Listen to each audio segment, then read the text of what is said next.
So I had to make a little note here just to be sure that I wouldn't lose myself here while in this car filming this right quick. So the first tip that I have for trying to get through your shift at your 9 to 5 is go in with intentions of doing something when you leave. So that means that if you're gonna have like something that you gotta do, like a blog post or a YouTube video or something that you know you want to do when you get off, go in with those intentions. So that way you can just go in, get what you got to do, and then focus on the fact that once you leave that place for the day, that you're going to be doing something that's going to help further your goals, your dreams. And for me, I do that a lot. Sometimes I'll just draft something at home the night before, and then I'll work on it when I get in. And then sometimes I'll just draft it when I get ready to get off. So go in there and focus on something that you really want to do, instead of, that way, like when you're in there and you're going through the whole rigmarole of the shift, you'll have something to keep you sort of encouraged and motivated. Now, another tip that I have is something that I do is that, because I work a register, sometimes I'll print out a piece of receipt paper and I'll just write maybe 1 or 2 notes about what it is that I do want to do when I get home. That way, when I pull the receipt paper out when I'm at home, I'll see the notes there and I'll get right into what I need to do. With that being said, I usually write what I want to do in code, because there are people who are, nosy, and they're coming by your registers and they're seeing some of your notes and everything. So if it helps you to stay focused and stay motivated and to somewhat keep a good attitude, then definitely write your goals out on paper and leave it next to your register as well. It'll help remind you of where you need to keep your focus at, so you won't be so bogged down with the bull crap. I don't think they need me yet. Okay, so another thing that I do, another tip that I have if you're going to survive your 9 to 5 shift, is I sing out loud. I think just singing out loud, it's a good way to lift your spirits. You can't listen to music while you're at your job. Some people can, but you can't listen to music. So just sing. Sing in a low voice, sing in a high voice. I prefer you to sing in a very high voice to get all of that tension out of your body. But just sing your favorite song, and with me, I just don't care what the customers or my co-workers think. I just do whatever I want to do and sing. Girl, I sing Janet Jackson, I sing Whitney Houston, I sing Luther Vandross, I sing whatever it is that's on my mind. Tina Turner lately. I just sing. I don't care if I sound good or not. The point is that it helps me it just helps brighten me, I don't want to be miserable in there. So it just helps to sing some of my favorite songs. So sing. And then the last tip that I have as of right now is to breathe.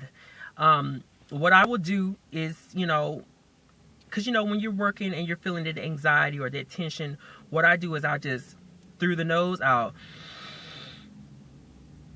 hold it for 30 full seconds, and then I just blow it out.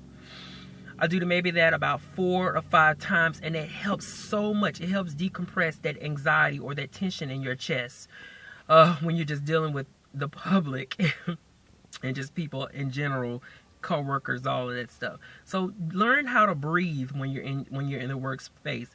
And I think one of the 5th tip that I really want to share with you guys is, listen, let me tell you, you already don't want to be there. You already know that your heart is calling you in another direction. So do not be afraid to just I don't know, I don't want to say be yourself, but don't be afraid to be bothered by what people may say, regarding like your methods of how you're dealing with your shift.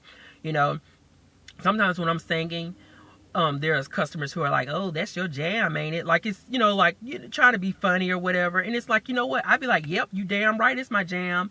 And then there's some people who are like, "Oh, you can't sing." I was like, well, the point is not me singing to sound like I can sing. The point is me making it through my shift in one piece. Then they'll shut the hell up then. And the same thing goes with breathing exercises. Sometimes my employees, well, not my employees, because I don't have employees, but my coworkers are like, what are you doing? Why are you breathing like that? And I'm just like, I'm just releasing some tension here. And, people think that when you're doing things like that you sound crazy or not. But the fact is that most of the time they got problems that don't own damn self, and they don't know how to deal with them. So that is my tip for today. It's 11 o'clock. I got about 3 more hours, and then I'm out of this mug, and I can't freaking wait to get out of here. So, number one, go into your workplace with full intentions of what you're going to do when you get after. And it helps to go ahead and just sort of like make a draft of a blog post or a draft of a video or something, or a list of some sort, to do that before you get there. That way, once you get in there, your mind is automatically sparked. It's like, ooh, I can't wait to get in here and get out. Because as of right now, as I'm filming this video, I'm editing a video now that I was working on all night. And then I'm going to upload the very first video to this series on my YouTube channel. So I can't wait to get off to finish those projects. Number two, write your goals down and keep them near you on your register or wherever. Sometimes I even write on my damn hand. And going along with writing your goals down, make sure you can also, like, say something like you like Thundercats. If Thundercats is something that inspires you, draw a picture of a Thundercat on a piece of receipt paper. Draw it on your hand, on your arm. Just have it so your brain it associates images and pictures and projects, things that lift you up. Have it immediately in your vicinity, in your visual vicinity. That way, when you look at it, your mind automatically clicks to these things that inspire you to help lift you up and get you through your shift. Number three, as I said, sing out loud, sing loud and clear, and whatever you have to do, whatever song is in your heart, sing it. Don't let people discourage you from doing it, whether you can carry a note or not. It does not freaking matter. The point is that you are making it through your shift, and you're going to do it with flying colors. And of course, my fourth and last summary tip is to remember to breathe. Do my breathing exercises. I'm telling you, they work.